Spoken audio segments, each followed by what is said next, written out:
ದೈವಿಕ ಪ್ರಾರ್ಥನಾ ಮಂದಿರದ ಎಲ್ಲ ಸಭಿಕರಿಗೂ ಹಾಗೂ ಈ ಕಾರ್ಯಕ್ರಮ ನೋಡ್ತಾ ಇರುವಂಥ ಎಲ್ಲ ಕ್ರೈಸ್ತ ವಿಶ್ವಾಸಿಗಳಿಗೆ ಯೇಸು ಕ್ರಿಸ್ತನ ಸುಮಧುರವಾದ ನಾಮದಲ್ಲಿ ವಂದನೆಗಳು. ಈ ದಿವಸ ನಾವು ಧ್ಯಾನಕ್ಕೋಸ್ಕರ ಆರಿಸಿಕೊಂಡಿರುವಂಥ ವಿಷಯ ಕಳೆದು ಹೋದ ಬೆಳ್ಳಿ ನಾಣ್ಯ. ಕಳೆದು ಹೋದ ಬೆಳ್ಳಿ ನಾಣ್ಯ.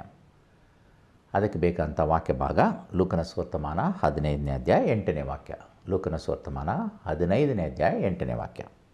ಆ ವಾಕ್ಯ ಹೀಗೆ ಬರೆಯಲ್ಪಟ್ಟಿದೆ: ಯಾವ ಹೆಂಗಸು ತನ್ನಲ್ಲಿ 10 ಪಾವಲಿಗಳಿರಲಾಗಿ ಒಂದು ಪಾವಲಿ ಕಳೆದು ಹೋದರೆ ದೀಪ ಹಚ್ಚಿ ಮನೆಯನ್ನು ಗುಡಿಸಿ ಸಿಕ್ಕುವ ತನಕ ಅದನ್ನು ಎಚ್ಚರದಿಂದ ಹುಡುಕದೆ ಇದ್ದಾಳು. ಕಳೆದು ಹೋದ ಪಾವಲಿ ಅಥವಾ ಕಳೆದು ಹೋದ ನಾಣ್ಯ. ಇದನ್ನು ಕುರಿತು ಧ್ಯಾನ ಮಾಡಲಿಕ್ಕಾಗುವಂತೆ ದೇವರ ಆತ್ಮ ನಮಗೆ ಸಹಾಯ ನೀಡಲಿಕ್ಕಾಗುವಂತೆ ದೇವರ ಮೊರೆ ಹೋಗೋಣ. ಬನ್ನಿ ಪ್ರಾರ್ಥನೆ ಮಾಡೋಣ. ಕೃಪಾ ಸಂಪೂರ್ಣ ಅಂತ ದೇವರೇ, ಈ ದಿವಸ ನಾವು ಧ್ಯಾನ ಮಾಡಲಿಕ್ಕಿರುವಂಥ ವಿಷಯವನ್ನು ನಿನ್ನ ಪಾದದಲ್ಲಿ ಒಪ್ಪಿಸಿಕೊಡ್ತೇವಪ್ಪ. ಕಳೆದು ಹೋದ ನಾಣ್ಯವನ್ನು ಕುರಿತು ನಾವು ಧ್ಯಾನಿಸಲಿಕ್ಕಿದ್ದೇವೆ. ಈ ಧ್ಯಾನದ ವಿಷಯಗಳನ್ನು ನೀನು ನಮಗೆ ಬೋಧಿಸು ಸ್ವಾಮಿ. ಪ್ರಬೋಧಿಸಲಿಕ್ಕಿರುವಂಥ ಈ ಅಲ್ಪನ ಬಾಯಲ್ಲಿ ನಮ್ಮ ಮಾತುಗಳನ್ನು ಹಾಕಪ್ಪ. ಕೇಳಲಿಕ್ಕೆ ಶುದ್ಧ ಹೃದಯ ಸಿದ್ಧ ಮನಸ್ಸನ್ನು ಕೊಟ್ಟು ಬಲಪಡಿಸು. ಸತ್ಯವೇದಲ್ಲಿರುವಂಥ ಗೂಢಾರ್ಥಗಳನ್ನು ಅರ್ಥ ಮಾಡಿಕೊಳ್ಳಿಕ್ಕೆ ನಮ್ಮ ಕಣ್ಣುಗಳನ್ನು ತೆರೆ ಸ್ವಾಮಿ. ಈ ಆರಾಧನೆ ಬರ್ತಕ್ಕಂಥ ಘನಮಾನ ಮಹಿಮೆ ನಿನಗೆ ಸಲ್ಲಿಸ್ತೇವೆ. ನಿನ್ನ ದಿವ್ಯನಾಮದಲ್ಲಿ ಬೇಡಿದ್ದೇವೆ ತಂದೆಯೇ, ಆಮೇನ್. ನನ್ನ ಪ್ರಿಯ ಸಹೋದರ ಸಹೋದರಿಯರೇ, ಈಗಾಗಲೇ ನಾವು 15ನೇ ಅಧ್ಯಾಯ ಲೂಕನ ಸುವರ್ತಮಾನ 8ನೇ ವಾಕ್ಯವನ್ನು ನಾವು ಓದಿ ಕೇಳಿಸ್ಕೊಂಡು ಕಳೆದು ಹೋದ ನಾಣ್ಯವನ್ನು ಕುರಿತು ನಾವು ಈ ದಿವಸ ಧ್ಯಾನ ಮಾಡಲಿಕ್ಕಿದ್ದೇವೆ.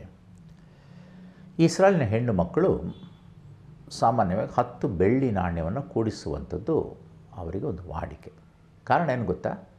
ಅವರು ವಿವಾಹವಾಗಬೇಕಾದರೆ ಈ 10 ನಾಣ್ಯಗಳನ್ನು, ಬೆಳ್ಳಿ ನಾಣ್ಯಗಳನ್ನು ಕೂಡಿಸಲೇಬೇಕಾಗಿತ್ತು. ಅದನ್ನು ಆ 10 ನಾಣ್ಯವನ್ನು ಸೇರಿಸಿ ಒಂದು ಹಾರವನ್ನು ಮಾಡಿಕೊಳ್ತಾಯಿದ್ರು. ಅದು ಮದುವೆಯಾಗಿ ಹೋಗೋದಕ್ಕೆ ಒಂದು ಗುರುತಾಗಿರುವಂಥದ್ದು. ಹಾಗಾಗಿ ವಿವಾಹವಾಗಬೇಕಾದರೆ ಈ 10 ನಾಣ್ಯಗಳು, ಬೆಳ್ಳಿ ನಾಣ್ಯಗಳು ಬಹಳ ಬಹಳ ಅವಶ್ಯ.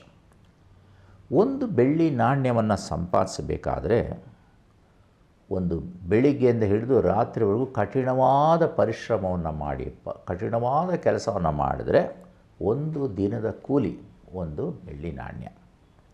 ಹೀಗಾಗಿ ಅವರು ಮದುವೆಗೋಸ್ಕರ ತಮ್ಮನ್ನು ಸಿದ್ಧ ಮಾಡಿಕೊಳ್ಳಬೇಕಾದ್ರೆ 10 ಬೆಳ್ಳಿ ನಾಣ್ಯಗಳನ್ನು ಸೇರಿಸಿ ಒಂದು ಹಾರವನ್ನು ಮಾಡಿ ಸಿದ್ಧ ಮಾಡಿ ಇಟ್ಟುಕೊಳ್ಬೇಕಾಗಿತ್ತು. ನೋಡಿರಿ, ಇಲ್ಲಿ ಒಬ್ಬ ಹೆಂಗಸು ಇದೇ ರೀತಿ ತನ್ನ 10 ಪಾವಲಿಗಳನ್ನು ಮನೇಲಿ ಇಟ್ಟುಕೊಂಡಿದ್ದಾಗ ಒಂದು ಪಾವಲಿ ಕಳೆದು ಹೋಯಿತು. ಅವಳು ಅದನ್ನು ಹೇಗೆ ಮತ್ತೆ ಹುಡುಕುತ್ತಾಳೆ ಅನ್ನೋದೇ ಇವತ್ತು ಧ್ಯಾನದ ವಿಷಯ. ಒಂದು ವೇಳೆ ಕುರಿ ಕಳೆದು ಹೋದರೆ ಅದನ್ನು ಕೂಗಿದ್ರೆ ಕುರಿಯ ಶಬ್ದವನ್ನು ಕೇಳಿ ಓಡಿ ಬರ್ಬೋದು. ಈ ನಾಣ್ಯ ಹಾಗಲ್ಲ. ನಾಣ್ಯ ಒಂದು ನಿರ್ಜೀವವಾದಂಥ ವಸ್ತು. ನಾವು ಕೂಗಿದ್ರೆ ಅದು ಕೇಳಿಸೋದಿಲ್ಲ. ಈಗ ನಾಣ್ಯವನ್ನು ಹೇಗೆ ಕರೆಯುವಂಥದ್ದು? ಈ ನಾಣ್ಯ ಸಿಗ್ತಾ ಹೋದರೆ ಮದುವೆಗೆ ಸಿದ್ಧವಾಗಲಿಕ್ಕೆ ಕೊರತೆ ಬರ್ತದೆ. ನಾಣ್ಯ ಇಲ್ಲದೇ ಇದ್ದರೆ ವಿವಾಹ ಆಗಲಿಕ್ಕೆ ಸಾಧ್ಯ ಇಲ್ಲ. ಅಥವಾ ಈ ಪಾವಲಿ ಕಳೆದು ಹೋದರೆ ವಿವಾಹವಾಗಲಿಕ್ಕೆ ಸಾಧ್ಯ ಇಲ್ಲ. ಇವತ್ತು ನಮ್ಮ ಜೀವನದಲ್ಲಿ ಅನೇಕರು ಇಂಥ ಸ್ಥಿತಿಯಲ್ಲಿ ಇರ್ಬೋದು. ಎಲ್ಲ ಇರ್ಬೋದು. ಆಸ್ತಿ ಇದೆ, ಅಂತಸ್ತಿದೆ, ಹೆಸರಿದೆ, ಕೀರ್ತಿ ಇದೆ, ಎಲ್ಲ ಇದೆ. ಆದರೆ ಯೇಸು ಒಂದು ಇಲ್ಲದೇ ಇದ್ದರೆ ಏನು ಪ್ರಯೋಜನ? ಆ ಯೇಸು ಒಬ್ಬನೇ ಒಬ್ಬ ನಮ್ಮ ಜೀವನದಲ್ಲಿ ಇಲ್ಲದೇ ಇದ್ದರೆ ಎಲ್ಲವೂ ವ್ಯರ್ಥವಾಗಿ ಹೋಗ್ತದೆ. ನಮ್ಮ ಜೀವನದಲ್ಲಿ ಅನೇಕ ವರಗಳು ನಮಗಿರ್ಬೋದು. ಕೊರಿಂಥದವರಿಗೆ ಬರೆದ ಪತ್ರ 1ನೇ ಅಧ್ಯಾಯ ನಾವು ತೆಗೆದರೆ ಅದರಲ್ಲಿ ಒಂದು ಪಠ್ಯ ಇದೆ. ಕೊರಿಂಥದವರಿಗೆ ಬರೆದ 1ನೇ ಪತ್ರ. ಒಂದು ನಿಮಿಷ ನೀವು ಸಹ ತೆಗಿರಿ. 12ನೇ ಅಧ್ಯಾಯಕ್ಕೆ ಬನ್ನಿರಿ. 4ರಿಂದ 10 ವಾಕ್ಯಗಳಲ್ಲಿ ನಾವು ನೋಡಿದ್ರೆ ವರಗಳಲ್ಲಿ ಬೇರೆ ಬೇರೆ ವಿಧಗಳುಂಟು ಎಂಬುದಾಗಿ ವರಗಳನ್ನು ಕುರಿತು ವಾಕ್ಯ ಬರೀತದೆ. ಹೀಗೆ ಈ ಒಂದು ವೇಳೆ ಈ ಎಲ್ಲ ವರಗಳು ನಮ್ಮಲ್ಲಿದೆ ಎಂಬುದಾಗಿ ಅಂದ್ಕೊಳ್ಳೋಣ. ಆದರೆ ಯೇಸು ಸ್ವಾಮಿನೇ ಇಲ್ಲದೇ ಇದ್ದರೆ ಏನು ಪ್ರಯೋಜನ? ಗಲಾತ್ಯದವರಿಗೆ ಬರೆದ ಪತ್ರದಲ್ಲಿ 5ನೇ ಅಧ್ಯಾಯ 22ನೇ ವಾಕ್ಯದಲ್ಲಿ ಪವಿತ್ರಾತ್ಮನ ಕೊಡುವಂಥ ಫಲಗಳನ್ನು ಕುರಿತು ಬರೀತದೆ. ಆ ಫಲಗಳು ನಮ್ಮಲ್ಲಿರ್ಬೋದು. ಆದರೆ ಯೇಸು ಸ್ವಾಮಿ ಇಲ್ಲದವ್ರು ಏನು ಪ್ರಯೋಜನ? ಲೋಕವೆಲ್ಲ ಇದ್ದು ಕ್ರಿಸ್ತನೇ ಇಲ್ಲದೇ ಇದ್ದರೆ ಏನು ಪ್ರಯೋಜನ? 2 ಕೊರಿಂಥ 13ನೇ ಅಧ್ಯಾಯ ದೇವರ ವಾಕ್ಯದಲ್ಲಿ ಒಂದು ಸುಂದರವಾದಂಥ ಒಂದು ವಾಕ್ಯ ಇದೆ. 2 ಕೊರಿಂಥ 13ನೇ ಅಧ್ಯಾಯದಲ್ಲಿ 5 ಮತ್ತು 6ನೇ ವಾಕ್ಯ. ಆ ವಾಕ್ಯ ಭಾಗವನ್ನು ನಾನು ಓದ್ತೇನೆ. 2 ಕೊರಿಂಥ 13, 5, 6ರಲ್ಲಿ ಏನು ಹೇಳ್ತದೆ? ಕ್ರಿಸ್ತ ನಂಬಿಕೆಯಲ್ಲಿ ಇದ್ದೀರೋ ಇಲ್ಲವೋ ಎಂಬುದಾಗಿ ನಿಮ್ಮನ್ನು ನೀವೇ ಪರೀಕ್ಷಿಸಿಕೊಳ್ಳ್ರಿ. ಏನು, ಯೇಸು ಕ್ರಿಸ್ತು ನಿಮ್ಮಲ್ಲಿದ್ದಾನೆಂಬುದು ನಿಮ್ಮನ್ನು ಕುರಿತು ನಿಮಗೆ ಚೆನ್ನಾಗಿ ತಿಳಿಯುವುದಿಲ್ಲವೋ? ಆತ ನಿಮ್ಮಲ್ಲಿ ಇಲ್ಲದಿದ್ದರೆ ನೀವು ಅಯೋಗ್ಯರೇ. ಕ್ರಿಸ್ತನು ನನ್ನಲ್ಲಿ ನಿಮ್ಮಲ್ಲಿ ಇಲ್ಲದಿದ್ದರೆ ನಾವು ಅಯೋಗ್ಯರೇ. ದೇವರ ಕೇಳುವಂಥದ್ದು, ನಾನಲ್ಲ. ಸೊ ಹಾಗಾಗಿ ಕ್ರಿಸ್ತನು ಇದ್ದರೆ ಮಾತ್ರ ನಾವು ಯೋಗ್ಯರು, ಕ್ರಿಸ್ತನು ಇಲ್ಲದಿದ್ದರೆ ನಾವು ಅಯೋಗ್ಯರು ಎಂಬುದಾಗಿ ದೇವರು ವಾಕ್ಯ ಹೇಳ್ತದೆ. ಲೂಕನ ಸುವರ್ತಮಾನಕ್ಕೆ ನೀವು ಬಂದರೆ 10ನೇ ಅಧ್ಯಾಯದಲ್ಲಿ 41-42 ವಾಕ್ಯ. ಲೂಕನ ಸುವರ್ತಮಾನ 10ನೇ ಅಧ್ಯಾಯ 41-42.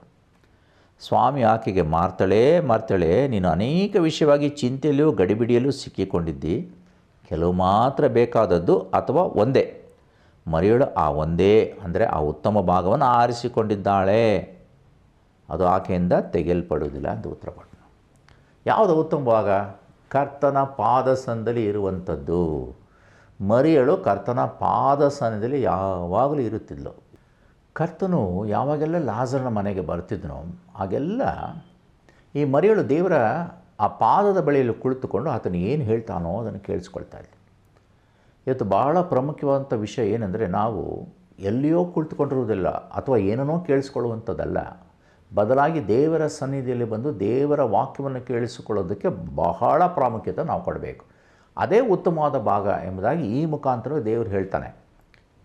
ಲೋಕದ ಸುಖಭೋಗಗಳಲ್ಲಿ ನಮ್ಮನ್ನು ತೊಡಗಿಸಿಕೊಳ್ಳುವಂಥದ್ದಲ್ಲ, ಲೋಕದ ಆಶಾಪಾಶಗಳಲ್ಲಿ ಸಿಕ್ಕಿ ಬೀಳುವಂಥದ್ದಲ್ಲ, ಬದಲಾಗಿ ಕರ್ತನ ಪಾದವನ್ನು ಹುಡುಕುವಂಥದ್ದು, ಆತನ ವಾಕ್ಯದಲ್ಲಿರುವಂಥದ್ದು, ವಾಕ್ಯದಲ್ಲಿ ಬೆಳೆಯುವಂಥದ್ದು, ಅದನ್ನು ಮರಿಯಳು ಆರಿಸಿಕೊಂಡಿದ್ದಾರೆ. ಅದು ಉತ್ತಮವಾದ ಭಾಗ ಎಂಬುದಾಗಿ ಹೇಳ್ತಾನೆ. ಈಗ ನೋಡ್ರಿ, ಆದಾಮ ಹವ್ವಳರಿಗೆ ಇಂಥ ಒಂದು ಭಾಗ ಕೊಡಲ್ಪಟ್ಟಿತ್ತು, ಉತ್ತಮವಾದ ಭಾಗ. ಪ್ರತಿನಿತ್ಯ ದೇವರ ಆ ಸನ್ನಿಧಾನದಲ್ಲಿ, ದೇವರ ಪ್ರಸನ್ನತೆಯಲ್ಲಿ ದೇವರ ವಾಕ್ಯವನ್ನು ಕೇಳಿಸಿಕೊಳ್ಳುವಂಥ ಒಂದು ಉತ್ತಮವಾದ ಭಾಗ. ಆದರೆ ಅವರೇನು ಮಾಡಿದ್ರು? ಅದನ್ನು ತಪ್ಪಿ ಹೋದರು, ತಪ್ಪಿಬಿಟ್ರು. ಆ ಉತ್ತಮ ಭಾಗವನ್ನು ಕಳೆದುಕೊಂಡು ಬಿಟ್ಟರು. ಸೈತಾನ ಸನ್ನಿಧಾನವನ್ನು ಬಯಸಿದ್ರು, ಸೈತಾನ ಮಾತನ್ನು ಕೇಳಿದ್ರು, ಸೈತಾನ ಮಾತಲ್ಲಿ ನಂಬಿಕೆ ಇಟ್ಟರು, ದೇವರ ಮಾತಿನ ಮೇಲೆ ವಿಶ್ವಾಸ ಹೊರಟು ಹೋಯಿತು. ಯಾಕಂದರೆ ಅವನೇನು ಹೇಳ್ದ? ನೀವು ಇದನ್ನು ತಿಂದರೂ ಹೇಗೂ ಸಾಯುವುದಿಲ್ಲ. ದೇವರ ಮಾತನ್ನು ಬಿಟ್ಟು ಸೈತಾನ ಮಾತನ್ನು ನಂಬಲಿಕ್ಕೆ ಯಾವಾಗ ಅವ್ರು ಹೊರಟರೋ ದೇವರ ಸನ್ನಿಧಾನ ದೂರ ಹೋಗುವಂಥ ಪರಿಸ್ಥಿತಿ ಬಂತು. ಉತ್ತಮ ಭಾಗವನ್ನು ಬಿಟ್ಟು ಕೆಟ್ಟದಾದಂಥ ಒಂದು ಭಾಗವನ್ನು ಅವರು ಆರಿಸಿಕೊಂಡು ಬಿಟ್ಟರು. ಅದಾದ ಮೇಲೆ ನೋಡ್ರಿ, ನೀವು ನ್ಯಾಯಸ್ಥಾಪಕರ ಪುಸ್ತಕಕ್ಕೆ ಬಂದರೆ 16ನೇ ಅಧ್ಯಾಯದ 20ನೇ ವಾಕ್ಯ. ನ್ಯಾಯಸ್ಥಾಪಕರ ಪುಸ್ತಕ, ದೇವರ ವಾಕ್ಯವನ್ನು ನ್ಯಾಯಸ್ಥಾಪಕರ ಪುಸ್ತಕ 16ನೇ ಅಧ್ಯಾಯದ 29ನೇ ವಾಕ್ಯ, 20ನೇ ವಾಕ್ಯ. ಅದರಲ್ಲಿ ದೇವರ ವಾಕ್ಯ ಹೇಳ್ತದೆ, ಆಗ ಅವಳು ಸಂಸೋದನೆ ಫಿಲಿಷ್ಟಿಯರು ಬಂದಿದ್ದಾರೆಂದು ಕೂಗಲು ಅವನು ಎಚ್ಚೆತ್ತು ಮುಂಚಿನಂತೆ ಈಗಲೂ ಕೊಸರಿಕೊಂಡು ಹೋಗುವನು ಅಂದುಕೊಂಡನು. ಆದರೆ ಯೆಹೋವನು ತನ್ನನ್ನು ಬಿಟ್ಟು ಹೋಗಿದ್ದಾನೆಂಬುದು ಅವನಿಗೆ ತಿಳಿಯಲಿಲ್ಲ. ಅನೇಕ ಸಾರಿ ನಾವು ಅಂದ್ಕೊಳ್ತೇವೆ, ಪರವಾಗಿಲ್ಲ, ಈಗ ಆದಮೇಲೆ ತಿದ್ದುಕೊಳ್ಳೋಣ, ಆಮೇಲೆ ಬರೋಣ, ಆಮೇಲೆ ದೇವರ ಸನ್ನಿಧಾನಕ್ಕೆ ಬರೋಣ ಅಂತ. ಸಂಸೋನ ಅದೇ ಮಾಡಿದ ತಪ್ಪು. ಈಗಲೂ ಕೊಸರಿಕೊಂಡು ಹೋಗುವನು ಅಂದುಕೊಂಡ, ಆದರೆ ಅಷ್ಟೊತ್ತಿಗಾಗಲೇ ದೇವರು ಅವನನ್ನು ಬಿಟ್ಟು ಹೋಗಿದ್ದ. ನೀನು ದೇವರ ಕಡೆಗೆ ಬರುವಷ್ಟರಲ್ಲಿ ದೇವರು ನಿನ್ನನ್ನು ಬಿಟ್ಟು ಹೋಗಿರ್ಬೋದು. ನಾಳೆ ಬರೋಣ, ನಾಡಿದ್ದು ಬರೋಣ ಎಂಬುದಾಗಿ ನೀನು ಚಿಂತೆ ಮಾಡ್ಬೋದು. ನಾಳೆ ದೇವರ ಸನ್ನಿಧಾನವನ್ನು ಹುಡ್ಕೋಣ, ಈಗ ಲೋಕವನ್ನು ನೋಡೋಣ ಎಂಬುದಾಗಿ ನೀನು ಯೋಚನೆ ಮಾಡ್ತಿದ್ರೆ ದೇವರು ನಿನ್ನ ಬಿಟ್ಟು ಹೋಗುವಂಥ ಪರಿಸ್ಥಿತಿ ಬರ್ಬೋದು. ಸಂಸೋನ ರೀತಿಯಲ್ಲಿ, ಆದ ರೀತಿಯಲ್ಲಿ. ಮುಂದೆ ನೋಡೋಣ, ಸೌಲನ ಜೀವಮಾನದಲ್ಲಿ 1 ಸಮುವೇಲ ತೆಗಿರಿ. ಸಮುವೇಲನ ಗ್ರಂಥ 1ನೇ ಭಾಗ. ಆ ಸಮುವೇಲನ ಗ್ರಂಥ 1ನೇ ಭಾಗದಲ್ಲಿ ನಾವು ನೋಡೋದಾದರೆ 28ನೇ ಅಧ್ಯಾಯಕ್ಕೆ ನಾವು ಸತ್ಯವೇದವನ್ನು ತಿರುಗಿಸೋಣ. 28ನೇ ಅಧ್ಯಾಯ 16ನೇ ವಾಕ್ಯ ಏನು ಹೇಳ್ತದೆ ಅಂದರೆ, ಆಗ ಸಮುವೇಲನು ಯೆಹೋವನು ನಿನ್ನನ್ನು ಬಿಟ್ಟು ನಿನಗೆ ವಿರೋಧಿಯಾದ ಮೇಲೆ ನೀನು ನನ್ನನ್ನು ವಿಚಾರಿಸುವುದೇಕೆ ಎಂಬುದಾಗಿ ಕೇಳ್ತಾನೆ. ದೇವರು ನಾನು ಬಿಟ್ಟು ಹೋಗಿದ್ದಾನೆ ಎಂಬುದಾಗಿ ಗೊತ್ತಾಯಿತು ಸೌಲನಿಗೆ. ಸಮುವೇಲನ ಬಳಿ ಕೇಳ್ತಾನೆ. ಆಗ ಸಮುವೇಲ ಹೇಳ್ತಾನೆ, ಯೆಹೋವನು ನಿನ್ನನ್ನು ಬಿಟ್ಟು ನಿನಗೆ ವಿರೋಧಿ ಆದ ಮೇಲೆ, ನೀನು ಬಿಟ್ಟು ಹೋಗಿದ ತಕ್ಷಣ ಆತನೇನಾಗ್ತಾನೆ? ನಿನಗೆ ವಿರೋಧಿ ಆಗ್ತಾನೆ. ವಿರೋಧಿ ಆದ ಮೇಲೆ ನೀನು ನನ್ನನ್ನು ವಿಚಾರಿಸುವುದೇಕೆ? ದೇವ್ರನ್ನ ಬಿಟ್ಟು ನನ್ನ ಕೇಳಿ ನಾನು ಏನಪ್ಪ ಹೇಳಲಿ? ಇವತ್ತು ದೇವರು ನಿಮ್ಮನ್ನು ಬಿಟ್ಟು ಹೋಗುವಷ್ಟರೊಳಗೆ ನೀವು ದೇವ್ರನ್ನ ಹಿಡ್ಕೋಬೇಕು. ತಪ್ಪು ದಾರಿಯಲ್ಲಿದ್ದೀರಾ? ನಿಮ್ಮ ಪ್ರಾರ್ಥನಾ ಜೀವಿತ ಕಳ್ಕೊಂಬಿಟ್ಟಿದ್ದೀರಾ? ಆತ್ಮಿಕ ಜೀವಿತದಲ್ಲಿ ಸೋಲನ್ನು ಕಂಡಿದ್ದೀರಾ? ಮೊದಲಿದ್ದ ಹಾಗೆ ಪ್ರಾರ್ಥನೆ ಮಾಡಲಿಕ್ಕೆ ಆಗ್ತಾಯಿಲ್ವಾ? ಮೊದಲಿದ್ದಾಗ ಆತ್ಮಿಕ ಜೀವಿತ ಬೆಳೆಸ್ಕೊಳ್ಳಿಕ್ಕೆ ಆಗ್ತಾಯಿಲ್ವಾ? ಏನೇನು ಕಳ್ಕೊಂಡಿದ್ದೀರೋ ಅದೆಲ್ಲವನ್ನು ನೀವು ಒಪ್ಪಿಕೊಳ್ಳ್ರಿ. ಏನೇನು ಕಳ್ಕೊಂಡಿದ್ದು ನಿಮ್ಮನ್ನು ನೀವೇ ಪರೀಕ್ಷಿಸಿಕೊಳ್ಳ್ರಿ. ಅಥವಾ ನೀವು ಕಳ್ಕೊಂಡಂಥ ನಾಣ್ಯವನ್ನು ಈ ದಿವಸ ಹುಡುಕಿ ನೋಡ್ರಿ. ಯಾವುದದು? ನೀವು ಕಳ್ಕೊಂಡಿರುವಂಥ ನಾಣ್ಯ ಯಾವುದು? ಏಸೆಂಬ ನಾಣ್ಯವನ್ನೇ ಕಳ್ಕೊಂಬಿಟ್ಟಿದ್ದೀರಾ? ಅಥವಾ ಸೈತಾನ ನಿಮಗೆ ಬೇರೊಂದು ನಾಣ್ಯವನ್ನು ತೋರಿಸಿ ಇದೇ ಏಸು ಎಂಬುದಾಗಿ ಹೇಳ್ತಿದ್ದಾನ? ನೋಡ್ರಿ, ಯೇಸುವಿನ ಜೊತೆಯಲ್ಲಿ ಯೂದನಿದ್ದ. ಆ ಯೂದ ಏನು ಮಾಡ್ದ?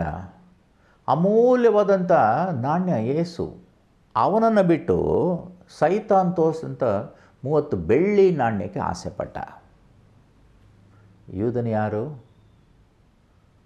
ಅವನು ಒಬ್ಬ ಖಜಾಂಚಿ ಆಗಿದ್ದ. ಯೇಸು ಕ್ರಿಸ್ತನ ಸೇವೆಯಲ್ಲಿ ಖಜಾಂಚಿ ಆಗಿದ್ದ. ಯೇಸು ಕ್ರಿಸ್ತನು ಕೊಡ್ತಿದ್ದ ಎಲ್ಲ ಹಣವನ್ನು ತನ್ನ ಬಳಿಗೆ ಇಟ್ಟುಕೊಂಡಿದ್ದ. ಅದರಲ್ಲೇ ಸ್ವಲ್ಪ ಭಾಗವನ್ನು ತೆಗೆದು ಸ್ವಂತ ಖರ್ಚಿಗೆ ಅವನು ಉಪಯೋಗಿಸ್ತಿದ್ದ. ಒಬ್ಬ ಕಳ್ಳನಾಗಿದ್ದ, ಸತ್ಯವಾದ ಹೇಳ್ತದೆ. ಈ ದೇವರ ಸಮಯವನ್ನು ನೀವು ಕದ್ದುಕೊಳ್ತಾ ಇದ್ದೀರಾ? ದೇವರು ನಿಮಗೆ ಕೊಟ್ಟಂಥ ಸಮಯವನ್ನು ನೀವು ಕದ್ದುಕೊಳ್ತಿದ್ದೀರಾ? ಯೂದನಂತಿದ್ದೀರಾ ನೀವು? ನೀವು ಹೀಗೇ ಸಮಯವನ್ನು ಕದ್ದುಕೊಳ್ತಾ ಇದ್ದರೆ ಸೈತಾನ ನಿಮ್ಮನ್ನು ಕದ್ದುಕೊಳ್ತಾನೆ, ದೇವರಿಂದ ನಿಮ್ಮನ್ನು ದೂರ ಮಾಡ್ತಾನೆ. ಎಷ್ಟು ಸಮಯ ನೀವು ದೇವರಿಗೋಸ್ಕರ ಕಳೀತಾ ಇದ್ದೀರಿ? ಎಷ್ಟು ಸಮಯ ನಿಮಗೋಸ್ಕರ ನೀವು ಕಳೀತಾ ಇದ್ದೀರಿ? ನಿಮ್ಮನ್ನು ನೀವೇ ಪರೀಕ್ಷೆ ಮಾಡಿಕೊಳ್ಳ್ರಿ. ನೀವು ಕಳೆದು ಹೋದಂಥ ಸಮಯ ಮತ್ತೆ ನಿಮಗೆ ಬರೋದಿಲ್ಲ. ಕಳೆದು ಹೋದಂಥ ದಿವಸಗಳು ನಿಮಗೆ ಜೀವಮಾನದಲ್ಲಿ ಎಂದಿಗೂ ಬರಲಿಕ್ಕೆ ಸಾಧ್ಯ ಇಲ್ಲ. ನೀವು ಎಷ್ಟೇ ಹಣ ಕೊಟ್ಟರು ಕಳೆದ ವರ್ಷವನ್ನು ನೀವು ಮತ್ತೆ ಪಡೀಲಿಕ್ಕೆ ಸಾಧ್ಯ ಉಂಟಾ? ಕಳೆದು ಹೋದಂಥ ಆರಾಧನೆಗಳನ್ನು ಮತ್ತೆ ಪಡೀಲಿಕ್ಕೆ ಸಾಧ್ಯ ಉಂಟಾ? ಖಂಡಿತ ಇಲ್ಲ. ಈ ದಿವಸ ಅದನ್ನು ಹುಡುಕ್ರಿ. ಆದರೆ ನೋಡ್ರಿ, ಯೂದನ ಸ್ಥಿತಿ ಎಂಥ ಗಂಭೀರ ಸ್ಥಿತಿ. ಯೇಸು ಸ್ವಾಮಿನ ಕಳ್ಕೊಂಡು ಬಿಟ್ಟ.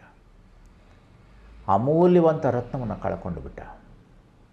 ನಮ್ಮ ಕನ್ನಡ ಸಂಗೀತದಲ್ಲಿ ಒಂದು ಭವ್ಯವಾದಂಥ ಸಂಗೀತ ನನ್ನ ಗಮನಕ್ಕೆ ಬರ್ತದೆ. 100ನೆಯ ಸಂಗೀತ, ನಿಮ್ಮೆಲ್ಲರಿಗೂ ಚಿರಪರಿಚಿತವಾದಂಥ ಸಂಗೀತ. ಅದರಲ್ಲಿ 2ನೇ ಚರಣ ನಿಮಗೋಸ್ಕರ ಆಡ್ತೇನೆ. ಏನ್ ಯೇಸು ಸ್ವಾಮಿ ಒಬ್ಬನೇ ಅಮೂಲ್ಯ ರತ್ನ ನನಗೆ ನಾನಾತನನ್ನು ಕಂಡರೆ ಬೇರೆಲ್ಲ ಭಾಗ್ಯ ಶೂನ್ಯವೇ. ಏನು ಯೇಸು ಸ್ವಾಮಿ ಒಬ್ಬನೇ ಅಮೂಲ್ಯ ರತ್ನ ನನಗೆ, ನಾನು ಆತನನ್ನು ಕಂಡರೆ ಬೇರೆಲ್ಲ ಭಾಗ್ಯ ಶೂನ್ಯವೇ ಎಂಬುದಾಗಿ ಭಕ್ತನು ಅದ್ಭುತವಾದ ರೀತಿಯಲ್ಲಿ ರಚಿಸಿದಂಥ ಒಂದು ಗೀತೆ. ಈ ದಿವಸ ಅಮೂಲ್ಯ ರತ್ನ ಯೇಸುವೆ. ಲೋಕದಲ್ಲಿ ನಿನಗೆ ಆಸ್ತಿ ಅಂತಸ್ತು ಏನು ಬೇಕಾದ್ರೂ ಇರ್ಬೋದು, ಆದರೆ ಯೇಸುವಿನ ಮುಂದೆ ಅವೆಲ್ಲವೂ ಸಹ ಶೂನ್ಯ. ಏನು ಯೇಸು ಸ್ವಾಮಿ ಒಬ್ಬನೇ ಅಮೂಲ್ಯ ರತ್ನ. ಆದರೆ ಯೂದನು 30 ಬೆಳ್ಳಿ ನಾಣ್ಯಕ್ಕೋಸ್ಕರ ಆ ಅಮೂಲ್ಯ ರತ್ನವಾದಂಥ ಯೇಸುವನ್ನೇ ಹಿಡಿದುಕೊಟ್ಟು ಬಿಟ್ಟ. ಇವತ್ತು ನೀವು ಯೇಸುವನ್ನು ಮಾರಿಬಿಡ್ತಾ ಇದ್ದೀರಾ. ನಿಮ್ಮ ಸಮಯಕ್ಕೋಸ್ಕರ ಯೇಸುವಿಗೆ ಸಮಯ ಕೊಡದೇ ಇದ್ದೀರಾ? ನಿಮ್ಮನ್ನು ನೀವೇ ಪರೀಕ್ಷೆ ಮಾಡಿಕೊಳ್ಳ್ರಿ. ನೀವು ಜೀವಿಸ್ತಾ ಇರುವಂಥ ಬಗೆ ಹೇಗಿದೆ? ಈ ಸ್ತ್ರೀ ಏನು ಮಾಡಿದ್ಲು?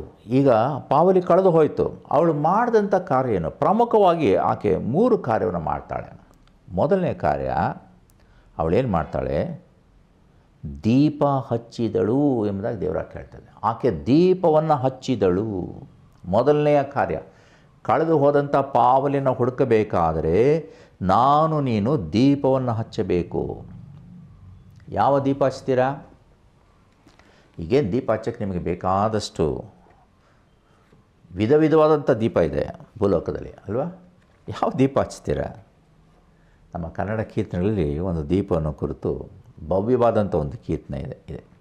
ಅದನ್ನು ನಿಮಗೋಸ್ಕರ ನಾನು ಹಾಡ್ತೇನೆ. ಪಾದಕ್ಕೆ ದೀಪ ಮಾರ್ಗಕ್ಕೆ ಬೆಳಕು ವೇದದ ಬೋಧನೆಯು ಇದು ಮೋದದಿಂದೋದಿ ನಡೆಯುವ ಜನರ ಪಾದ ಕದಲದೆಂದು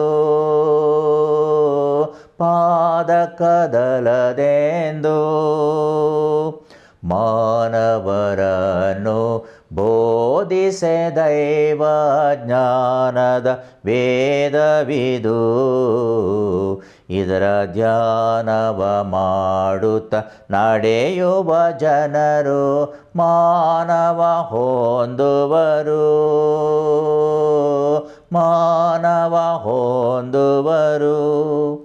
ಪಾದಕ್ಕೆ ದೀಪ, ನಿನ್ನ ಪಾದಕ್ಕೆ ದೀಪ, ಮಾರ್ಗಕ್ಕೆ ಬೆಳಕು. ಯಾವುದು? ವೇದದ ಬೋಧನೆಯು. ಇದೇ ದೀಪ. ಈ ದೀಪ ಯಾವುದು? ಸತ್ಯವೇದವೆಂಬ ಈ ದೀಪ ಮಾನವರನ್ನು ಬೋಧಿಸೆ ದೈವ ಜ್ಞಾನದ ವೇದವಿದು ಇದರ ಧ್ಯಾನವ ಮಾಡುತ್ತಾ ನಡೆಯುವ ಜನರು ಮಾನವ ಹೊಂದುವರು. ಇದು ಪಾದಕ್ಕೆ ದೀಪ, ಮಾರ್ಗಕ್ಕೆ ಬೆಳಕು. ವೇದದ ಬೋಧನೆಯು ಇದ ಮೋದದಿಂದೋದಿ ನಡೆಯುವ ಜನರ ಪಾದಗಳು ಎಂದಿಗೂ ಕದಲುವುದಿಲ್ಲ. ಇವಳೇನು ಮಾಡಿದ್ಲು? ಈ ದೇವರ ವಾಕ್ಯವೆಂಬ ದೀಪವನ್ನು ಹಚ್ಚಿದಳು. ಈ ದಿವಸ ನಾನು ನೀನೇನು ಮಾಡಬೇಕು? ಎಲ್ಲೋ ಕಳೆದೋಗಿದೆ ಗೊತ್ತಿಲ್ಲ, ಹೇಗೆ ಕಳೆದೋಯ್ತು ಗೊತ್ತಿಲ್ಲ. ಏನು ಮಾಡಬೇಕು? ದೇವರ ವಾಕ್ಯವೆಂಬ ದೀಪವನ್ನು ಹಚ್ಚಿ, ಆಗ ನೀನು ಎಲ್ಲಿ ಜಾರಿ ಬಿದ್ದೆ, ಎಲ್ಲಿ ತಪ್ಪಿ ಹೋದೆ, ನಿನ್ನಲ್ಲಿ ಏನು ತಪ್ಪಿದೆ ಅದು ನಿನಗೆ ಬೋಧಿಸ್ತದೆ. ಯಾಕೆಂದರೆ ಮಾನವರನ್ನು ಬೋಧಿಸೇ ದೈವ ಜ್ಞಾನದ ಭೇದವಿದು. ಬೇರೆ ಯಾವ ಜ್ಞಾನ ಭೂಲೋಕದಲ್ಲಿ ನೀನು ಎಲ್ಲಿ ತಪ್ಪಿ ಹೋದೆ, ಎಲ್ಲಿ ಬಿದ್ದು ಹೋದೆ ಎಂಬುದಾಗಿ ತಿಳಿಸಲಿಕ್ಕೆ ಸಾಧ್ಯ ಇಲ್ಲ. ಸತ್ಯವೇದ ನಿನಗೆ ತಿಳಿಸಿಕೊಡ್ತದೆ. ನೀನು ಎಲ್ಲಿ ಬಿದ್ದು ಹೋದೆ? ಪ್ರಾರ್ಥನೆಯಲ್ಲಿ ಬಿದ್ದು ಹೋದ? ದೇವರ ವಾಕ್ಯವನ್ನು ಕೇಳಿಸಿಕೊಳ್ಳುವುದರಲ್ಲಿ ಬಿದ್ದು ಹೋದ? ಸಭೆಗೆ ಬರುವುದರಲ್ಲಿ ಬಿದ್ದು ಹೋದ? ಎಲ್ಲಿ ಬಿದ್ದು ಹೋದೆ? ಅದನ್ನು ದೇವರ ವಾಕ್ಯ ನಿನಗೆ ತಿಳಿಸಿಕೊಡ್ತದೆ. ಆ ದೇವರ ವಾಕ್ಯ ಎಂಬ ದೀಪವನ್ನು ನೀನು ಹಚ್ಚು. ಸತ್ಯವೇದ ಈ ಒಂದು ದುಷ್ಟಾಂತದ ಮುಖಾಂತರ ನಮಗೆ ಹೇಳಿಕೊಡ್ತದೆ. ಲೌಕಿಕವಾದ ರೀತಿಯಲ್ಲಿ ಅವಳು ಪಾವಲಿ ಕಳ್ಕೊಂಡಾಗ ದೀಪ ಹಚ್ತಾಳೆ. ಆದರೆ ಆತ್ಮೀಕವಾಗಿ ನೀವು ಇವತ್ತು ಧ್ಯಾನ ಮಾಡುವಾಗ ನಮ್ಮ ಜೀವನದಲ್ಲಿ ಕಳ್ಕೊಂಡಂಥ ಯೇಸುವನ್ನು ಹುಡುಕುವಂಥದ್ದು ಹೇಗೆ? ದೇವರ ವಾಕ್ಯವೆಂಬ ದೀಪವನ್ನು ಹಚ್ಚಿದಾಗ ಆ ದೀಪದ ಬೆಳಕಿನಲ್ಲಿ ನಮ್ಮ ಕತ್ತಲೆಯ ಕಾರ್ಯಗಳು ಬೆಳಕಿಗೆ ಬರ್ತದೆ. ಆಗ ಈ ಕತ್ತಲೆ ಕಾರ್ಯಗಳೆಲ್ಲ ನಾವು ತಳ್ಳಿ ಹಾಕಿದಾಗ ಆಗ ಯೇಸು ಎಂಬ ನಾಣ್ಯ ನಮಗೆ ದೊರಕ್ತದೆ. ನೋಡ್ರಿ, ಆಗೇನು ಮಾಡಿದ್ರು? ನಿನ್ನ ವಾಕ್ಯವು ನನ್ನ ಕಾಲಿಗೆ ದೀಪ. ದಾವೀದನ ಕೀರ್ತನೆ 119ನೇ ಅಧ್ಯಾಯ 105ನೇ ವಾಕ್ಯ. ನಿನ್ನ ವಾಕ್ಯವು ನನ್ನ ಕಾಲಿಗೆ ದೀಪವು, ನನ್ನ ಮಾರ್ಗಕ್ಕೆ ಬೆಳಕು ಆಗಿದೆ. ಅದು ಕತ್ತಲೆಯನ್ನು ಪರಿಹರಿಸಿದೆ. ನಿನ್ನ ಜೀವಮಾನದಲ್ಲಿರುವಂಥ ಎಲ್ಲ ಕತ್ತಲೆಯನ್ನು ಪರಿಹರಿಸಿ ಅದು ನೀನು ಬೆಳಕಿನ ಮಾರ್ಗಕ್ಕೆ ನಡೆಸ್ತದೆ. ಕತ್ತಲೆ ಇದ್ದರೆ ಪಾವಲಿ ಸಿಕ್ಕಲ್ಲ. ನಿನ್ನ ಜೀವಮಾನದಲ್ಲಿ ಕತ್ತಲೆ ಇದ್ದರೆ ಪಾವಲಿ ಸಿಕ್ಕೋದಿಲ್ಲ. ಅಂದರೆ ಯೇಸು ನಿನಗೆ ಕಾಣಲಾರ. ನೀನು ಕತ್ತಲೆಯ ಜೀವಮಾನದಲ್ಲಿ ಇದ್ದುಕೊಂಡು ಕ್ರಿಸ್ತನನ್ನು ಹುಡುಕಲಿಕ್ಕೆ ಸಾಧ್ಯ ಇಲ್ಲ. ಯಾಕಂದರೆ ಕ್ರಿಸ್ತನ ಬೆಳಕಿಗೆ ಸಂಬಂಧಪಟ್ಟವನು. ಆತನಲ್ಲಿ ಎಳ್ಳಷ್ಟು ಕತ್ತಲೆಲ್ಲ ಸತ್ಯವೇದ ಹೇಳ್ತದೆ. ಹಾಗಾದರೆ ನೀನು ಬೆಳಕನ್ನು ಹಚ್ಚುವಾಗ ಕ್ರಿಸ್ತನನ್ನು ಕಾಣಲಿಕ್ಕೆ ಸಾಧ್ಯ. ಅವಳು ಮಾಡಿದಂಥ ಮೊದಲನೆಯ ಕಾರ್ಯ ಅದು. ಎರಡನೇ ಕಾರ್ಯ ಏನು ಮಾಡಿದವಳು? ಮನೆಯನ್ನು ಗುಡಿಸಿ ಮನೆಯನ್ನು ಸ್ವಚ್ಛ ಮಾಡ್ತಾಳೆ ಅವಳು. ಒಂದು ನಾಣ್ಯ ಕಳೆದೋಗಿದೆ ಅಂದರೆ ಏನು ಮಾಡಬೇಕು? ಮೊದಲು ದೀಪ ಹಚ್ತಾಳೆ. ಆ ದೀಪದ ಬೆಳಕನ್ನು ಎಲ್ಲ ಕಾಣ್ತದೆ. ಅದಾದ ನಂತರ ಮನೆಯನ್ನು ಗುಡಿಸಲಿಕ್ಕೆ ಶುರು ಮಾಡ್ತಾಳೆ. ಏನು ಮನೆಯನ್ನು ಗುಡಿಸುವಂಥದ್ದು ಅಂದರೆ ಯೆಹೆಜ್ಕೇಲನ ಪ್ರವಾದನೆ ಗ್ರಂಥ 18ನೇ ಅಧ್ಯಾಯ 31ನೇ ವಾಕ್ಯಕ್ಕೆ ಬನ್ನಿ. ಯೆಹೆಜ್ಕೇಲ 18ನೇ ಅಧ್ಯಾಯ 31ನೇ ವಾಕ್ಯ. ಆ ವಾಕ್ಯ ಏನು ಹೇಳ್ತದೆ? ನೀವು ಮಾಡುತ್ತಾ ಬಂದಿರುವ ಅಪರಾಧಗಳನ್ನೆಲ್ಲ ನಿಮ್ಮಿಂದ ತೊಲಗಿಸಿಬಿಟ್ಟು ನಿಮ್ಮ ಹೃದಯವನ್ನು ಸ್ವಭಾವವನ್ನು ನೂತನ ಮಾಡಿಕೊಳ್ಳಿರಿ. ನೋಡಿರಿ, ನೀವು ಇದುವರೆಗೂ ಮಾಡ್ತಾ ಬಂದಂಥ ಕತ್ತಲೆಯ ಕಾರ್ಯಗಳು ಅದೆಲ್ಲವನ್ನು ನಿಮ್ಮಿಂದ ತೊಲಗಿಸಿಬಿಟ್ಟು ನಿಮ್ಮ ಹೃದಯವನ್ನು ಸ್ವಭಾವವನ್ನು ನೂತನ ಮಾಡಿಕೊಳ್ಳ್ರಿ. ನೀವು ಗುಡಿಸುವಾಗ ಏನಾಗ್ತದೆ? ಎಲ್ಲ ಕಸ ಆಚೆ ಬರ್ತದೆ ಅಲ್ವಾ? ನಾವು ಗುಡಿಸುವಾಗ ಏನು ಮಾಡ್ತೇವೆ? ನಾವು ಮನೆಯನ್ನು ಸ್ವಚ್ಛ ಮಾಡುವಾಗ ಅಲ್ಲಿ ಇಲ್ಲಿ ಎಲ್ಲೆಲ್ಲಿ ಕಸ ಇದೆಯೋ ಎಲ್ಲ ಗುಡಿಸ್ಕೊಂಡು ಬರ್ತೇವೆ. ಪರಿಪೂರ್ಣ ಸ್ವಚ್ಛತೆಗೆ ನಾವು ಆದ್ಯತೆ ಕೊಡ್ತೇವೆ. ಯಾವಾಗ ನಾವು ಪೂರ್ಣ ಹೃದಯದಿಂದ ಸ್ವಚ್ಛತೆ ಮಾಡ್ತೇವೋ ಆವಾಗ ಎಲ್ಲ ಕತ್ತಲೆಯ ಕಾರ್ಯಗಳು ಹೊರಗೆ ಬರ್ತದೆ. ದೇವರ ಕೇಳ್ತದೆ, ಇದುವರೆಗೆ ನೀವು ಮಾಡುತ್ತಾ ಬಂದರೆ, ಇದುವರೆಗೂ ನಿನ್ನ ಮನೆಯಲ್ಲಿರುವಂಥ ಕಸ, ಇದುವರೆಗೂ ನಿನ್ನ ದೇಹವೆಂಬ ಈ ಮನೆಯಲ್ಲಿರುವಂಥ ಕಸ, ಇವತ್ತು ಅದನ್ನು ಗುಡಿಸಿ ಬಿಸಾಡು. ಇದುವರೆಗೂ ನೀವು ಮಾಡುತ್ತಾ ಬಂದಿರುವ ಅಪರಾಧಗಳನ್ನೆಲ್ಲ ನಿಮ್ಮಿಂದ ತೊಲಗಿಸಿಬಿಟ್ಟು ನಿಮ್ಮ ಹೃದಯವನ್ನು ಸ್ವಭಾವವನ್ನು ನೂತನ ಮಾಡಿಕೊಳ್ಳ್ರಿ. ಸ್ವಾಮಿ ಹೇಳ್ತಾನೆ, ಇಸ್ರಾಯೇಲ್ ವಂಶದವರೇ, ನೀವು ಸಾಯಲೇಕೆ? ಕಸ ಇಟ್ಕೊಂಡು ಯಾಕೆ ಸಾಯ್ತೀರಾ? ಕತ್ತಲೆಯಲ್ಲಿದ್ದು ಯಾಕೆ ಸಾಯ್ತೀರಾ? ಸಾಯುವವರ ಸಾವಿನಲ್ಲಿ ನನಗೆ ಸಂತೋಷವಿಲ್ಲ. ತಿರಿಕೊಂಡು ಬಾಳಿರಿ, ಇದು ಕರ್ತನಾದ ಯೆಹೋವನ ನುಡಿ. ಯಾಕೆ ಸಾಯ್ತೀರಾ? ನೀವು ಸಾಯೋದ್ರಲ್ಲಿ ನನಗೆ ಒಂಚೂರು ಇಷ್ಟ ಇಲ್ಲ. ಇದನ್ನೇ ಆಧಾರ ಮಾಡಿಕೊಂಡು ನಮ್ಮ ಕೀರ್ತನೆ ಸಂಗ್ರಹದಲ್ಲಿ ಒಂದು ಅದ್ಭುತವಾದಂಥ ಕೀರ್ತನೆ ಇದೆ. ಬಹುಶಃ ನಿಮ್ಮೆಲ್ರಿಗೂ ಬಾಯಪಾಠ ಬರ್ತದೆ ಅಂತ ನಾನು ನೆನೆಸ್ತೇನೆ. ನಿಮಗೋಸ್ಕರ ಅದನ್ನು ಹಾಡ್ತೇನೆ. ನಾಶವಾಗುವುದೇಕೋ ಓ ಮಾನವ, ನಾಶವಾಗುವುದೇಕೋ ಓ ಮಾನವ, ನಾಶವಾಗುವುದೇಕೋ ಓ ನಾಶದಲ್ಲೆನಗೆ ಸಂತೋಷವಿಲ್ಲ ನಿಜವು, ನಾಶದಲ್ಲೆನಗೆ ಸಂತೋಷವಿಲ್ಲ ನಿಜವು. ದೋಷವ ಬಿಟ್ಟು ಬದುಕಲಾಸೆಗೊಂಡು ನಡೆಯು, ದೋಷವ ಬಿಟ್ಟು ಬದುಕಲಾಸೆಗೊಂಡು ನಡೆಯು. ನಾಶವಾಗುವುದೇಕೋ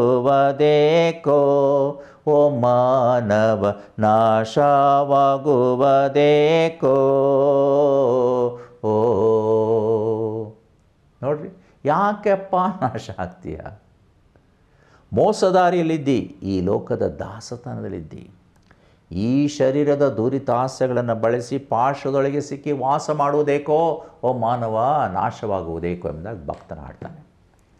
ಇವತ್ತು ನಮ್ಮ ಜೀವಮಾನದಲ್ಲಿರುವಂಥ ಎಲ್ಲ ಲೋಪ ದೋಷಗಳೆಂಬ ಕಸವನ್ನು ನಾವು ಗುಡಿಸಿ ಆಚೆ ಬಿಸಾಡೋಣ. ಯಾವುದದು ಕಸ? ನಮ್ಮ ಅಪರಾಧಗಳು, ನಮ್ಮ ದ್ರೋಹಗಳು, ನಮ್ಮ ಅಕ್ರಮಗಳು, ದೇವರಿಗೆ ಇಡಿಸದೇ ಇರುವಂಥ ಎಲ್ಲವೂ ಸಹ ಅದು ಕಸಕ್ಕೆ ಸಮ. ಲೋಕಕ್ಕೆ ಸಂಬಂಧಪಟ್ಟದೆಲ್ಲವನ್ನು ಕಸ ಎಂಬುದಾಗಿ ಎಣಿಸ್ತೇನೆ ಎಂಬುದಾಗಿ ಪೌಲನು ಹೇಳ್ತಾನೆ. ಆ ಕಸ ಎಲ್ಲವನ್ನು ಇವತ್ತು ಗುಡಿಸಿ ಹಾಕು. ಯಾಕೆ? ಮೋಸದಾರಿಯಲ್ಲಿದೆಯಪ್ಪ, ನಾಶನದ ಮಾರ್ಗದಲ್ಲಿದೆಯಾ. ನಾಶನದಲ್ಲಿ ನನಗೆ ಸಂತೋಷ ಇಲ್ಲ, ದೋಷವ ಬಿಟ್ಟು ಬದುಕಲು ಆಸೆಗೊಂಡು ನಡೆಯೋ ಮಾನವ ಎಂಬುದಾಗಿ ಭಕ್ತ ಹೇಳ್ತಾನೆ. ಈ ಹೆಂಗಸು ಅದನ್ನೇ ಮಾಡಿದ್ಳು. ಅದ್ಭುತವಾದ ರೀತಿಯಲ್ಲಿ ಮನೆಯನ್ನು ಗುಡಿಸಿದಳು. ಆಮೇಲೆ ಏನು ಮಾಡಿದಳು? ಮುಂದೆ ಅದು ಸಿಕ್ಕುವ ತನಕ ಅದನ್ನು ಎಚ್ಚರದಿಂದ ಹುಡುಕಿದ್ಲಂತೆ.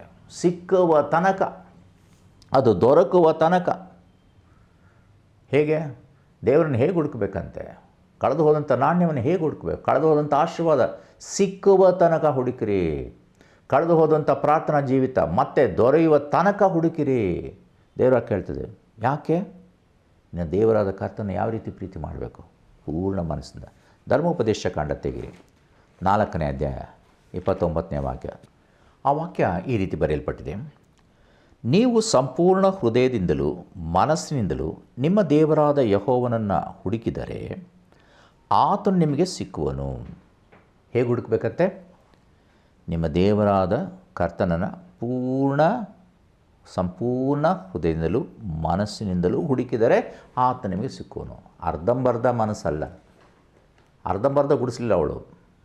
ಅದಕ್ಕೋಸ್ಕರ ದೀಪ ಹಚ್ಚಿದ್ಲು, ಅದಕ್ಕೋಸ್ಕರ ಕಸವನ್ನು ಗುಡಿಸಿದಳು. ಸಿಕ್ಕುವ ತನಕ ಪೂರ್ಣ ಮನಸ್ಸಿಂದ ಹುಡುಕಿದ್ರು.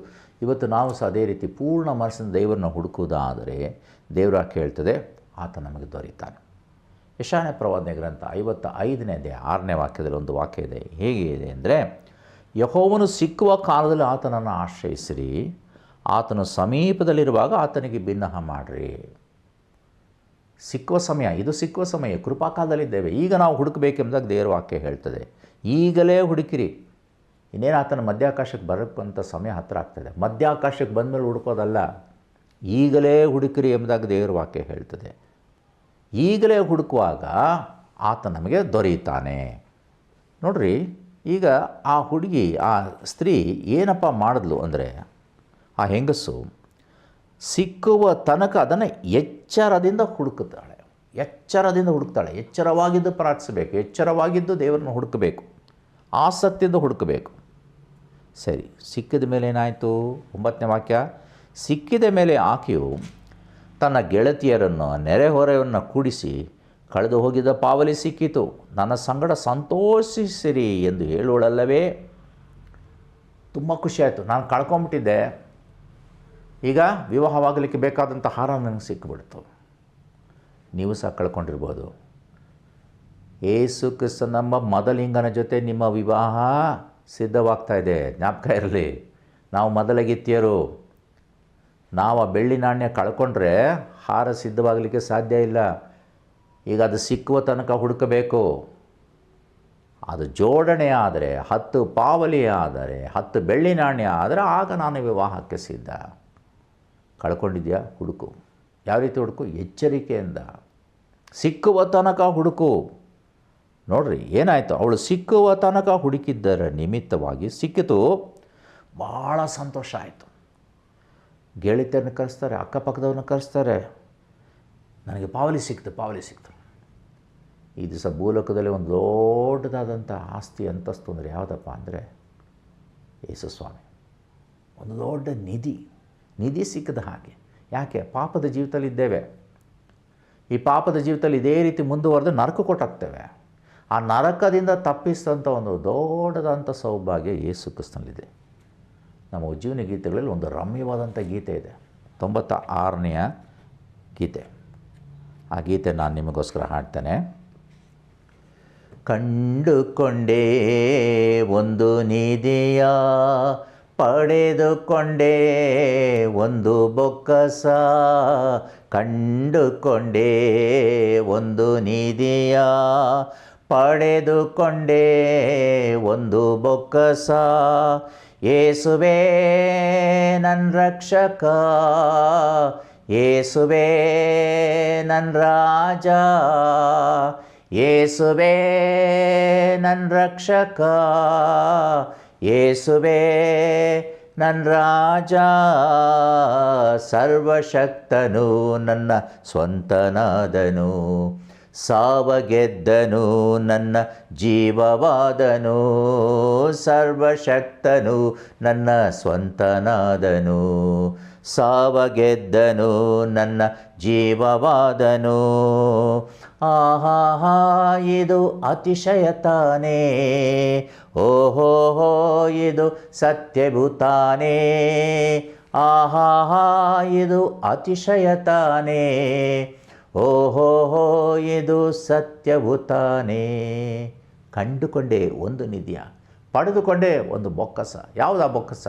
ಯೇಸುವೇ ನನ್ನ ರಕ್ಷಕ, ಯೇಸುವೇ ನನ್ನ ರಾಜ. ಆ 10ನೇ ಪಾವಲಿ, ಒಂದು ಪಾವಲಿ ಕಳ್ಕೊಂಡಾಗ ಅದು ಸಿಕ್ಕಿದ ತಕ್ಷಣ ಅವಳು ಭಾಳ ಸಂತೋಷ ಆಯಿತು. ಇವತ್ತು ಯೇಸು ಕ್ರಿಸ್ತು ನಿನಗೆ ಸಿಕ್ಕುವುದಾದರೆ ಅದು ಭಾಳ ಸಂತೋಷವನ್ನುಂಟು ಮಾಡ್ತದೆ. ನಿನಗೆ ಕಳ್ಕೊಂಡಂಥ ಪ್ರಾರ್ಥನಾ ಜೀವಿತ, ನಿನಗೆ ಕಳ್ಕೊಂಡಂಥ ಆತ್ಮಿಕ ಜೀವಿತ ಮತ್ತೆ ನಿನಗೆ ದೊರಕುವುದಾದರೆ ಒಂದು ದೊಡ್ಡ ಸಂತೋಷ ಉಂಟಾಗ್ತದೆ. ಆ ಕಳೆದುಕೊಂಡಂಥ ನಾಣ್ಯ ಇವತ್ತು ನಿಮ್ಮದಾಗಬೇಕು. ಯೇಸುಂಬ ನಾಣ್ಯವನ್ನು ಕಳ್ಕೊಂಬಿಟ್ಟಿದ್ದೀರಾ? ಲೌಕಿಕವಾದ ನಾಣ್ಯದ ಮೇಲೆ ನಿಮ್ಗೆ ಆಸೆ ಇದೆಯಾ? ಲೋಕವನ್ನಾಗಲಿ ಲೋಕದಲ್ಲಿರುವಂಥದ್ದನ್ನಾಗಲಿ ಪ್ರೀತಿಸಬೇಡ್ರಿ ಎಂಬುದಾಗಿ ದೇವರು ವಾಕ್ಯ ಹೇಳ್ತದಲ್ಲ. ಲೋಕವು ಅದರ ಆಶೆಯು ಗತಿಸಿ ಹೋಗ್ತದೆ. ಆದರೆ ದೇವರ ಚಿತ್ತವನ್ನು ನೆರವೇರಿಸಿ ನಡೆಯುವನು ಎಂದೆಂದಿಗೂ ಸಹ ನಿತ್ಯ ಜೀವದಲ್ಲಿ ಆತನ ಸದಾಕಾಲ ನೆಲೆಗೊಂಡಿರ್ತಾನೆ. ಈ ದಿವಸ ಒಂದು ವೇಳೆ ನೀವು ಕ್ರಿಸ್ತನನ್ನು ನೀವು ಕಳ್ಕೊಂಡಿದ್ದರೆ, ಲೋಕದ ಸುಖ ಭೋಗಗಳಿಗೆ ಸಿಕ್ಕಿ ಹಾಕಿಕೊಂಡು ಆ ಅಮೂಲ್ಯವಾದಂಥ ರತ್ನವನ್ನು, ಆ ಅಮೂಲ್ಯವಂಥ ನಾಣ್ಯವನ್ನು ಕಳ್ಕೊಂಡಿದ್ದರೆ ಈಗಲೇ ಅದನ್ನು ಹುಡುಕಿರಿ, ಸಿಕ್ಕುವ ತನಕ ಹುಡುಕಿರಿ. ಆ ನಾಣ್ಯ ಮತ್ತೆ ಬರಲಿಕ್ಕಿದೆ. ಜ್ಞಾಪಕ ಇರಲಿ, ಅತಿ ಶೀಘ್ರದಲ್ಲಿ ಲೋಕಕ್ಕೆ ಆ ನಾಣ್ಯ ಬರಲಿಕ್ಕಿದೆ. ಆ ನಾಣ್ಯ ನಿಮ್ಮದಾಗಿಸಿಕೊಂಡ್ರೆ ಮಾತ್ರ ವಿವಾಹವಾಗಲಿಕ್ಕೆ ಸಾಧ್ಯ. ಮದಲಿಂಗನ ಜೊತೆಯಲ್ಲಿ ಮದಲಗಿತ್ತಿಯಾಗಿರುವಂಥ ನಾನು ನೀವು ವಿವಾಹವಾಗಬೇಕಾದ್ರೆ ಆ ನಾಣ್ಯ ನನಗೆ ನಿನಗೆ ಬೇಕೇ ಬೇಕು. ಹಾಗಾಗಿ ನಮ್ಮ ಜೀವಿತವನ್ನು ಒಪ್ಪಿಸಿಕೊಳ್ಳೋಣ. ಜೀವನ ಗೀತೆಗಳಲ್ಲಿ ಒಂದು ರಮ್ಯವಾದಂಥ ಗೀತೆ ನನ್ನ ಗಮನಕ್ಕೆ ಬರ್ತದೆ. ಏನು ಹೇಳ್ತದೆ ಅದು? ಆ ನಾಣ್ಯಕ್ಕೋಸ್ಕರ ನಾನು ನಿನಗೆ ಕಾದಿರಬೇಕೆಂದು. ಕರ್ತನೆ ನಿನ್ನಯ ಆಗಮನವನ್ನೇ ನನ್ನಾತ್ಮ ಎದುರು ನೋಡುತ್ತೇ. ಕರ್ತನೆ ನಿನ್ನಯ ಆಗಮನವನ್ನೇ ನನ್ನಾತ್ಮ ಎದುರು ನೋಡುತ್ತೇ. ಕರ್ತನ ನಾಮಕ್ಕೆ ಎಂದು ಜಯ ಜಯನ ಹಾಡುವೆ. ಕರ್ತನ ನಾಮಕ್ಕೆ ಎಂದು ಜಯ ಜಯನ ಹಾಡುವೆ. ನಿನ್ನಾಮ ಎಷ್ಟೋ ಮಧುರ, ನಿನ್ನ ಪ್ರೀತಿ ಎಷ್ಟೋ ಅಪಾರ. ನಿನ್ನಾಮ ಎಷ್ಟೋ ಮಧುರ, ನಿನ್ನ ಪ್ರೀತಿ ಎಷ್ಟೋ ಅಪಾರ. ನನ್ನಯ ಪಾಪಗಳಿಗಾಗಿ ಶಿಲುಬೇಲಿ ಪ್ರಾಣವ ಕೊಟ್ಟಿ. ನನಗಾಗಿ ಮೃತ್ಯುಂಜಯನಾದಿ, ನನಗಾಗಿ ತಿರುಗಿ ನೀ ಬರುವಿ. ನಿನ್ನಾಮ ಎಷ್ಟೋ ಮಧುರ, ನಿನ್ನ ಪ್ರೀತಿ ಎಷ್ಟೋ ಅಪಾರ. ಬಹಳ ಪ್ರೀತಿಯಿಂದ ಆತ ನಮ್ಮ ಬಳಿ ಬರ್ತಿದ್ದಾನೆ, ಅತಿ ಶೀಘ್ರದಲ್ಲಿ ಬರ್ತಿದ್ದಾನೆ.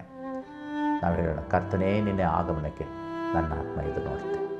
ಅಪ್ಪ, ನಾನು ಕಳೆದುಕೊಂಡದ್ದಲ್ಲ, ಮತ್ತೆ ನಾನು ಪಡಿಬೇಕು.